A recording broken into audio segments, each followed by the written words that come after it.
आज हम करने वाले हैं मैथमेटिक्स यूनिट 4 का पार्ट 2। ठीक है, आज पार्ट 2 में हम सिर्फ थ्योरेटिकल पार्ट करेंगे। ये बहुत छोटा सा रहेगा, छोटी सी वीडियो रहेगी पार्ट 2 की। और इसके बाद जो आपका मैथ में सिर्फ सिलेबस में रह जाता है वो रह जाते हैं 3 मेथड्स, है ना। यूनिट 4 में 3 मेथड्स हैं, how to deal problems, transportation problems को कैसे कैसे हम डील कर सकते हैं, उसके 3 मेथड्स हैं। ठीक है, वो 3 मेथड्स रह जाते हैं जिन्हें मैं एक वीडियो में नहीं कराना चाहता। मैं चाहता हूँ कि हर मेथड की अलग अलग वीडियो आपको मिले। ठीक है, वो इसलिए क्योंकि अगर बच्चे को किसी भी मतलब आप लोगों को किसी भी मेथड में कोई भी कन्फ्यूज़न रहती है तो आप उस मेथड की ही वीडियो जाके चेक कर लें, आपको लेक्चर में इधर उधर घूमना ना पड़े एग्जाम टाइम में। दूसरी चीज़, मैथड्स के ऊपर क्वेश्चंस आते हैं, न्यूमेरिकल क्वेश्चंस। मैं उनके अंदर एक एक न्यूमेरिकल क्वेश्चन भी कराने वाला हूँ अभी। फिर जब हम क्वेश्चंस की बारी करेंगे तब बहुत सारे क्वेश्चंस करेंगे, बट अभी एक एक करेंगे। और इसीलिए मैंने उन्हें अलग रखा है। अब आपको आज शाम को एक मेथड मिल जाएगा और कल आपको बाकी के दोनों मेथड्स मिल जाएंगे। ये यूनिट काफ़ी छोटी, ये यूनिट 4 का पार्ट 2 काफ़ी छोटा रहेगा आपके लिए। तो पार्ट 1 मेरे ख्याल से 30 मिनट का हो चुका है, तो ये approx to approx 45 to 50 minutes का चैप्टर था, उसी हिसाब से हमने डील किया है। तो पार्ट 2 आपका छोटा है, तो इसको ऐसा मत समझना कि भैया आपने पार्ट 2 में तो कितना काम कराया भाई, क्योंकि इसके बाद आपको 3 वीडियोस और मिलेंगे जिनमें 3 मेथड्स होंगे। ठीक है, हम BCA मैथ्स की बात कर रहे हैं और इसका सब्जेक्ट कोड क्या है, BCA 2001T। ठीक है, ये इसका सब्जेक्ट कोड है। ओके, आई होप यहाँ तक ठीक है। और first of all thank you 400 subscriber करने के लिए। मुझे उम्मीद नहीं थी जल्दी हो जाएंगे 400 सब्सक्राइबर के लिए, थैंक्स। सबसे इंपॉर्टेंट चीज़, जो भी बच्चे ग्रुप में ऐड नहीं हुए हैं 7217558002, भाई अभी हो जाओ ऐड। मैं आज से टोटली फ्री हूँ क्योंकि आज से हमारे घर पे कोई भी कुछ भी काम नहीं रह गया है। जो 13 दिन का जो होता है रजिस्ट्री वगैरह वो सब कंप्लीट हो गई है। अब हमारा ना गेस्ट वगैरह का है ना कुछ, तो अब मैं कम्प्लीटली फ्री हूँ। मैं इस पर पूरा फोकस देना चाहता हूँ और आप भी ध्यान दें। अगर मैं अपने प्रॉब्लम्स, फैमिली प्रॉब्लम्स को डील करके और आपके लिए एग्ज़ाम्स के लिए आपको कंटेंट दे रहा हूँ, तो आप भी थोड़ा सा देखें कि आपको कंटेंट अच्छे से क्या करना है, रिवाइज करना है, आपको कंटेंट अच्छे से देखना है और इसको थोड़ा सा सपोर्ट करना है। ठीक है, क्योंकि मैं भी आपके लिए काफ़ी सोच रहा हूँ। और इतनी मेहनत के बाद भी अगर आपको मैथ नहीं आता तो मेहनत खराब जाने का कोई फ़ायदा है नहीं है ना मैथ करने का। इसलिए मैं चाहता हूँ कि आप इस लेक्चर्स को बहुत अच्छे से पढ़ें, पेशेंटली इनको देखें, रिवाइज करें। अगर आपको कोई भी डाउट है भैया हम कैसे करें, सिलेबस कैसे कंप्लीट करें, तो ये सब के आप मुझसे डाउट लीजिए ना, मैं बैठा हूँ ना यहाँ पे। ठीक है, आज के लिए इतना ही, अब बाद में करेंगे, पहले हम चैप्टर कर लेते हैं। ठीक है, डुअलिटी क्या है, हर LPP को 2 तरीके से देख सकते हो। LPP का मतलब लीनियर प्रोग्रामिंग। ठीक है, जो हमने पढ़ा था हर इनको लीनियर प्रोग्रामिंग प्रॉब्लम। ठीक है, अब इसमें क्या होता है, हर LPP को 2 तरीके से देख सकते हैं। पहला होता है प्राइमल, जो ओरिजिनल प्रॉब्लम दे रखी है। फॉर एग्जांपल हमसे कहा कि आप प्रॉफिट निकालो मैक्सिमम। ठीक है, ये हमें क्या दे दिया, क्वेश्चन में दे दिया, ये हमारी ओरिजिनल प्रॉब्लम है। क्या है, ओरिजिनल प्रॉब्लम। तो मैं क्या निकालना है, मैक्सिमाइज या मिनिमाइज। तो ये क्या होती है आपकी ओरिजिनल प्रॉब्लम। ठीक है, अब डुअल का मतलब होता है सेम सिचुएशन को दूसरे एंगल से देखो। फॉर एग्जाम्पल समझना, आपने एक रिसोर्स था, वो मतलब आपने एक ये पैकेट पी है, इसको बेचा और आपने 5 रुपये का प्रॉफिट करा। ठीक है, और ये जो आपने बनाया था, ये बनाया था आपने 12 रुपये का, तो आपने बेचा कितने का, 12 + 5 का प्रॉफिट, 12 का बनाया था, 5 का प्रॉफिट, तो टोटल कितने का बनाया, 70 रुपये का। 70 रुपये का टोटल यहाँ पे खर्चा हुआ। अब हमने क्या करा, दूसरी बार में हम ये कह रहे हैं कि आप प्रॉफिट पे ध्यान ही मत दो ना, आप ये कॉस्ट कम कर दो 5 रुपये। ठीक है, तो 5 रुपये कम करने से 7 रुपये का मैंने कर दिया। ठीक है, प्रोडक्ट भी इसे 12 में बेच दिया, तो अब भी प्रॉफिट कितना हो रहा है, 5 की हो रहा है ना अभी प्रॉफिट। तो यहाँ पे क्या हुआ, आपने कॉस्ट को क्या कर दिया, मिनिमाइज कर दिया। जो प्रोडक्ट बनाने की जो कॉस्ट थी उसको क्या कर दिया, कम कर दिया, तो भी प्रॉफिट हो रहा है। ठीक है, तो आप दोनों तरीके से, अगर कॉस्ट कम होगी तो प्रॉफिट ज़्यादा होगा, नॉर्मल सी चीज़ है। अगर आपके पैसे कम लग रहे हैं, आपका खुद का खर्चा कम है और आपको गेन ज़्यादा हो रहा है, तो आपका प्रॉफिट उतना ही है। ठीक है, तो इसका मतलब क्या है, आप या तो सिचुएशन को ऐसे देख सकते हो प्रॉफिट कितना हुआ, या आप ऐसे देख सकते हो कॉस्ट कैसे मिनिमम करें। ठीक है, दोनों का मतलब एक ही होता है। रियल लाइफ में देखना, जैसे कोई फैक्ट्री ओनर है, बड़ी फैक्ट्री ओनर, वो देखेगा प्रॉफिट कैसे मैक्सिमम कर सकता है। ठीक है, अब बड़ी फैक्ट्री से कोई सामान ले रहा बंदा, तो वो देखेगा कि हर रिसोर्सेज, एक एक रिसोर्स पे वो कितना पैसा बचा सकता है, कैसे उस रिसोर्स की कॉस्ट को क्या कर सकता है, मिनिमाइज कर सकता है। मतलब जब फैक्ट्री से वो लेके आ रहा है तो वो देखेगा कौन सी गाड़ी में सस्ता आ रहा है। ठीक है, कौन सी गाड़ी कम दे रहा है, कौन सा ड्राइवर कम पैसे ले रहा है, तो उसको देगा। तो यहाँ पे वो क्या कर रहा है, वो कॉस्ट के साथ खेल रहा है कि कैसे करके मैं कॉस्ट को कम कर दूँ ताकि मेरा प्रॉफिट क्या हो जाए, अपने आप ज़्यादा हो जाए। तो दोनों का मतलब एक ही होता है, तो इसे कहते हैं डुअलिटी। या तो आप प्रॉफिट के ऊपर फोकस कर लो या आप कॉस्ट के ऊपर कर लो, दोनों का मतलब एक ही बनता है। ठीक है, आया आपको समझ में क्या बोला मैंने? अब रियल लाइफ प्रॉब्लम देख लिया आपने, अब थोड़ा सा और देख रहे, दोनों सेम सिचुएशंस हैं, बस एंगल अलग है, देखने का नज़रिया अलग है। कोई प्रॉफिट पे ज़्यादा फोकस करता है तो कोई अपनी कॉस्ट पे ज़्यादा फोकस कर रहा है, ठीक है।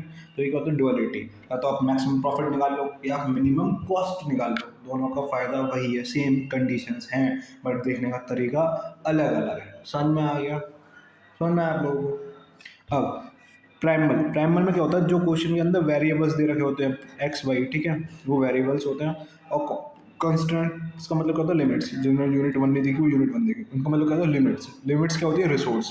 क्या होती है? रिसोर्स। अभी हमने पार्ट वन में ही किया था, वेरिएबल क्या लेते हैं हमने एक्स वाई, और लिमिट क्या लेती है हमने रिसोर्स कंपनी की, जैसे कि मशीन्स हो गई, लेबर हो गई, ये सब क्या होते हैं? रिसोर्सेज होते हैं, ठीक है। अब डुअल में क्या होता है? डुअल में जो वेरिएबल होते हैं वो क्या होते हैं? रिसोर्स। यहाँ पे हमें क्या पता चलता है? रिसोर्स की वैल्यू पता चलती है। अगर आपसे पूछ ले कि डुअल का फायदा क्या है, तो आप बताना कि यहाँ पे हमें प्रॉफिट नहीं, यहाँ पे हमें क्या पता चलती है? रिसोर्स की वैल्यू पता चलती है।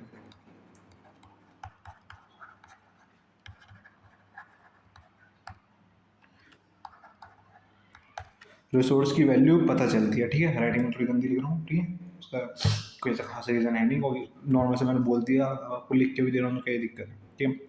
तो डुअलिटी में क्या होता है? रिसोर्स की वैल्यू पता चलती है, और यहाँ पे कंस्ट्रेंट्स मतलब लिमिट क्या होती है? प्रोडक्ट के रेस्पेक्ट में कंडीशंस, प्रोडक्ट के रेस्पेक्ट में कंडीशंस क्या होती हैं? लिमिट। देखो, वेरिएबल में प्रोडक्ट क्या था, वो सॉरी, प्राइमल में प्रोडक्ट क्या था? वेरिएबल था, यहाँ पे लिमिट में है, ठीक है। वहाँ वेरिएबल, वहाँ प्राइमल में जो आपकी लिमिट्स थी वो क्या थे? रिसोर्स। और यहाँ पे रिसोर्स क्या है? वेरिएबल में। बस इतना ही फर्क होता है, दोनों को इंटरचेंज कर दो बस, ठीक है। अब इसके ऊपर के जितने भी क्वेश्चंस होंगे, इसके ऊपर के क्वेश्चंस हम कहाँ करेंगे? क्वेश्चन सेक्शन में। अभी मैं क्वेश्चन सेक्शन के बारे में आपसे बात करूँगा, ठीक है। आप मुझे बताना कैसे डील करें हम क्वेश्चन सेक्शन को, ठीक है। ध्यान देना, ट्रांसपोर्टेशन प्रॉब्लम। ट्रांसपोर्टेशन प्रॉब्लम क्या होती है? वही मैंने बताया था ना आपको, कौन सी गाड़ी सस्ते में ले जाएगी आपके सामान को, है ना, और आपको कहाँ से कहाँ सप्लाई करना है, या आपको अपने गोदाम में ले जाना, अपनी दुकान पे ले जाना है, गोदाम में ले जाने पे ज़्यादा फायदा है या दुकान पे ले जाने से फ़ायदा है। तो ये सब कहाँ आती है? ट्रांसपोर्टेशन प्रॉब्लम में, ठीक है। ट्रांसपोर्टेशन प्रॉब्लम यहाँ का पार्ट भी यहाँ से स्टार्ट होता है। ट्रांसपोर्टेशन प्रॉब्लम एक स्पेशल टाइप का लीनियर प्रोग्रामिंग प्रॉब्लम है। इसका एम क्या होता है? गुड्स को रिसोर्स तक, गुड, सुनो, ये सोर्स है, इसने कोई सामान बनाया, अब इस सामान को, इसने सामान बनाया एक, इस सामान को हमें पहुंचाना है इस दुकान में, ठीक है। तो ये जो यहाँ से यहाँ तक ले जाने का काम करेगा, कौन करेगा? Transportation problems. कहाँ पे लिखनी है उन्होंने? Transportation problem. तो इसका काम क्या होता है? जो गुड्स होता है, हमारा सामान होता है, उसको रिसोर्स, सोर्स है, सोर्स का मतलब जहाँ बना है वो, सोर्स है डेस्टिनेशन तक मिनिमम कॉस्ट में कैसे लेके जा पाए, कंपनी से आपकी दुकान तक मिनिमम कॉस्ट में कैसे ले जा पाए, वो कौन दिखता है? Transportation problem. इनसे कौन डील करता है? ट्रांसपोर्टेशन प्रॉब्लम, ठीक है। अब यहाँ पे कुछ बेसिक टर्म्स आते हैं। फॉर एग्जाम्पल पहला था सोर्स। सोर्स क्या होता है? जहाँ से गुड्स आते हैं, जहाँ से गुड्स आते हैं, फैक्ट्री हो गया, वेयर हाउस हो गया, ये सब क्या होते हैं? सोर्स, ठीक है। डेस्टिनेशन, जहाँ गुड्स भेजने हैं, डेस्टिनेशन का मतलब दुकान, गोदाम वगैरह जितनी भी चीज़ होती हैं, मार्केट, शॉप्स वगैरह जितनी भी चीज़ होती हैं, ये क्या होते हैं? डेस्टिनेशन, जहाँ पे गुड्स को भेजना है। कॉस्ट मैट्रिक्स, कॉस्ट मैट्रिक्स क्या होती है? सोर्स को डेस्टिनेशन तक ले जाने में कितना खर्चा हुआ, वो क्या होती है आपकी? Cost matrix. क्या होती है? Cost matrix. सुना है तो?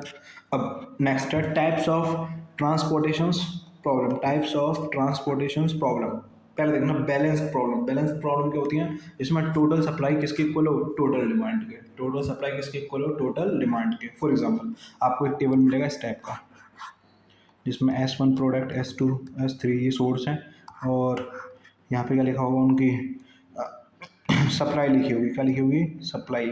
तो सप्लाई होगी पहले की 10, दूसरे की 20 और तीसरे की 30। और यहाँ लिखी होगी आपकी डिमांड। क्या लिखी होगी? डिमांड। पहले की डिमांड थी 10, दूसरे की 30 और तीसरे की 20। अब इनको टोटल करोगे तो 30 और 20 50 और 10 60। तो सप्लाई कितनी आ रही है? 60। अब डिमांड भी कितनी आ रही है? 60। तो ये क्या होगी? Balance problem. बट यहीं पर अगर यहाँ पे 60 से कुछ और होता तो क्या हो जाती? Unbalanced problem. अनबैलेंस्ड प्रॉब्लम में क्या होता है? टोटल सप्लाई इक्वल नहीं होती टोटल डिमांड के। टोटल सप्लाई इक्वल नहीं होती टोटल डिमांड के। आई होप आपको समझ में आ गया होगा कि मैं क्या समझना चाह रहा था। डुअलिटी समझ में आया, ट्रांसपोर्टेशन प्रॉब्लम समझ में आए। अब इसके बाद आपको मैथ्स की टेंशन लेने की ज़रूरत नहीं है, बिकॉज अगर आप यहाँ तक इस वीडियो तक आ चुके हो तो आप याद रखना, आपके सिर्फ अब 5 मिनट के 3 वीडियोस रह गई हैं इस चैप्टर की। 3 वीडियोस, ठीक है। कोई ज़्यादा हार्ड नहीं है, कोई ज़्यादा बड़ी भी नहीं है, ठीक है। हम कंप्लीट कर लेंगे आज में और कल में, ठीक है। 5 मिनट की रह गई हैं, तो आपके लिए अब मैथ का थियोरेटिकल पार्ट मैक्सिमम खत्म हो चुका है सारा का सारा। थोड़ा बहुत जो रह गया वो क्वेश्चंस की हेल्प से हम करेंगे। अब हमारी क्वेश्चंस प्रैक्टिस की बात चलने वाली है। क्वेश्चन प्रैक्टिस के लिए मैं इसके बाद ही वीडियो बनाने वाला हूँ। मैं आपको बताऊंगा हाँ कैसे हम क्वेश्चन प्रैक्टिस करने वाले हैं और कैसे कैसे हमें करना है, ठीक है। अभी फिलहाल आपके लिए ये लेक्चर, इसको प्रॉपर देखिए, समझिए और फिर बात करेंगे, ठीक है। Thank you. और जो भी ग्रुप में ऐड नहीं हुआ भाई, ग्रुप में ऐड हो जाओ, है ना। यहाँ पे आपका मैथ का सिलेबस कंप्लीट होने वाला है। क्वेश्चंस की बात चलेगी, क्वेश्चंस हम लाइव क्लास में लेने की सोच रहे हैं, तो उसके लिए आप ग्रुप में ऐड हो जाओ ताकि आपको सारी इन्फॉर्मेशन मिलती रहा करे, है ना। क्योंकि अभी लास्ट में 10-5 दिन पढ़ना इंपॉर्टेंट है आपके लिए भी और मेरे लिए भी पढ़ाना इंपॉर्टेंट है, ठीक है। मिलते हैं।